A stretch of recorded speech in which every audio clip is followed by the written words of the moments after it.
Bonjour à toi, aujourd'hui deuxième yamas. On explore Satya. Satya, c'est la sincérité. Et la sincérité pour moi au quotidien, elle revêt plusieurs styles finalement, plusieurs approches. Parce que ce n'est pas que la sincérité envers les autres, bien que les yamas soient, on va dire, la discipline envers l'extérieur, la discipline sociale. Pour moi, Satya vient d'abord de soi. Donc, grâce à la communication non violente, à l'écoute active envers les autres et envers moi-même, eh bien, je me suis rendu compte que j'avais des besoins. J'avais vraiment plein de choses qui circulent en moi, des émotions, des mouvements internes, et que si je voulais être pleinement honnête envers les autres, je devais être à l'écoute de moi. Je prends un exemple. Je souhaite organiser un atelier ou un stage avec une collègue et finalement je me rends compte qu'on n'est pas d'accord. On n'est pas d'accord sur le prix, on n'est pas d'accord sur le lieu et en moi ça résonne pas juste finalement. Comment est-ce que je fais pour appliquer Satya?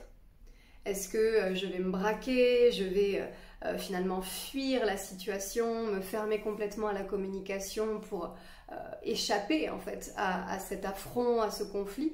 C'est possible, c'est ok, c'est une solution.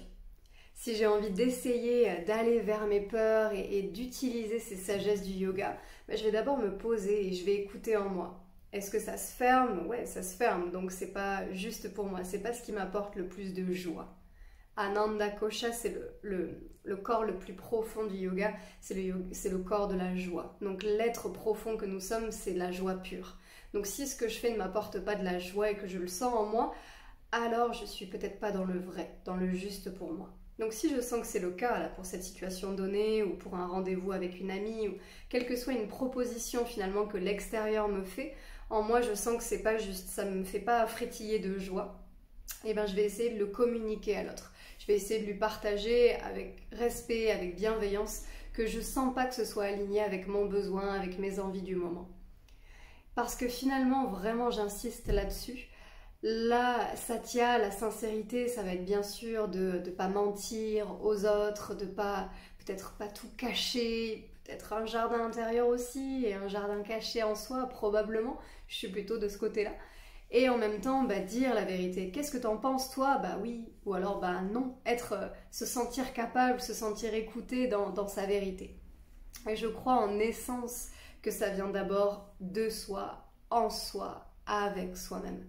De tisser cette relation d'écoute à ses sentiments, à ses manifestations corporelles et qui nous amènent des émotions, en fait, qui nous amènent à aller voir sous le corps, à l'intérieur, qu'est-ce qui se passe. Qu'est-ce que c'est là ce mouvement, émotion en mouvement? Qu'est-ce que cette mouvance intérieure, elle nous apprend, de quoi elle nous informe? Et si je suis à l'écoute de ça, plus je développe une intelligence émotionnelle, une observation, une qualité de présence à moi, alors je peux entrer en sincérité avec les autres. Parce que je sais où je suis en fait. Et je sais que si je dis non, j'ai peur d'être rejetée. Mais ça, je le sais parce que je suis sincère avec moi-même. Je sais que si je fais un choix, je vais avoir peur de prendre la mauvaise décision. Je le sais parce que je suis honnête envers moi-même, parce que je passe du temps à écrire, à raisonner, à réfléchir, à m'écouter. Et plus je suis dans l'inclusion de toutes les parties de moi, de tout ce qui se vit en moi, plus je peux être honnête envers les autres. Et dans un groupe, si on me demande mon avis, pour moi, non, c'est pas vrai, c'est pas juste pour moi. Alors que tout le monde dit le contraire. C'est ma vérité, je suis sincère envers moi-même et envers les autres.